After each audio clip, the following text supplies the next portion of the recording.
the effort and momentum it takes to heal yourself, complete education, and actually be an active, healthy participant of this game called life can cost you all your existing resources. I've just graduated, and it's like actually you have to create all the things you want, and I'm exhausted.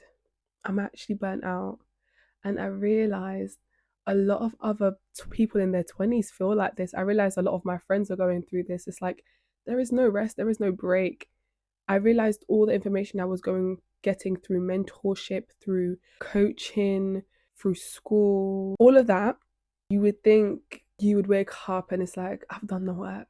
I should be living the life I've always envisioned, but it's like all those raw materials you were given are actually the tools you need to build that life. Nothing actually exists but the work.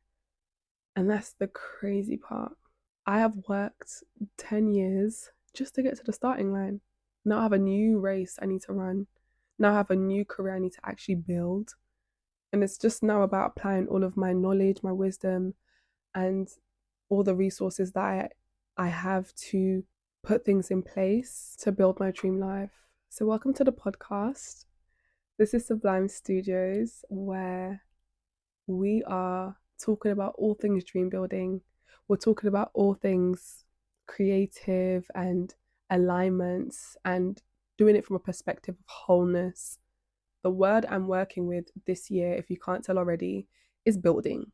That is what 2025 has been for me so far. And in this first quarter of the year, I've been figuring out, okay, like I feel like a baby trying to like figure out how to stand. I realized I need to just get on with it. I need to just do it. And if I fumble and I fall, get back up and keep trying. And being compassionate to myself and understanding I haven't done this before, so it's okay, because there is no blueprint. The time is now. So I'm just going to share with you where I'm working from this year in order to build my dream life, and I know you are too, so welcome. The first thing I'm doing to dream build is to find community. So I'm getting around other creatives, other filmmakers, other women who are trying to build something, other women who have built something, so I can be around like-minded people and get inspired and connect and stay motivated consistently, because I have a community of people. There's no use being around people who are not on the same trajectory or not just or don't have the same fire and fuel that you have, especially while you're young. Like you just like you're just ready, you know? And while I have this readiness right now, while I have this zeal to want to create and want to be somebody, even though I'm already somebody, I still feel like, you need people that fuel that as well, because life happens and life can kind of dampen that fire. If a sequence of negative things keep happening, it could change your whole psyche, and I'm not going to let that happen to me, and I'm not going to let other people's situation influence me, or other people's willingness to be satisfied or mediocre or comfortable make me stay like that. So I am trying to get around other creatives who have that energy, who are making something. Even just seeing it on Instagram gasses me. So I'm in that perspective, and I'm trying to get around people, share ideas, talk about things. This year I've had in the past 6 months actually, I have had some of the most amazing conversations with directors and filmmakers. It has genuinely fueled me. Speaking to a friend of mine who is an amazing director and has amazing films that have been doing amazing in film festivals. We were talking for like 4 hours in a cinema.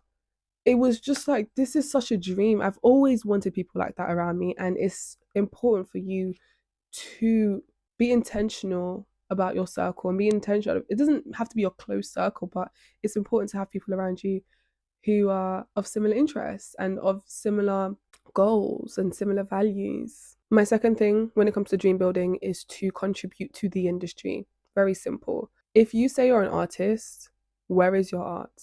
I said that in a panel a few weeks ago, and everyone really liked that, and I thought I'd share it here. I said I wanted to be a filmmaker. I wanted to create something. I made a film. That film then went on to film festivals, and it was like, oh my God, all of a sudden I have director friends, all of a sudden I'm at film festivals, all of a sudden people are calling me a director, and I was like, oh my God, this is it. And I think that is one of the biggest things I had learned in the past 2 years of my life. Just get started on something. It's not going to be perfect, but regardless of that, it doesn't mean it should stop you. It doesn't mean it should stop you from learning.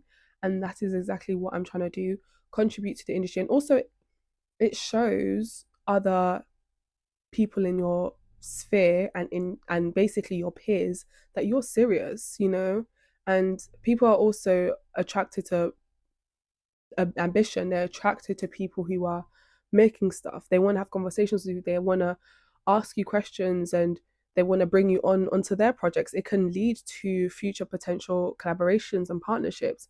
Contributing to the industry kind of just shows you're doing your due diligence, and you are who you say you are, and you are who you think you are.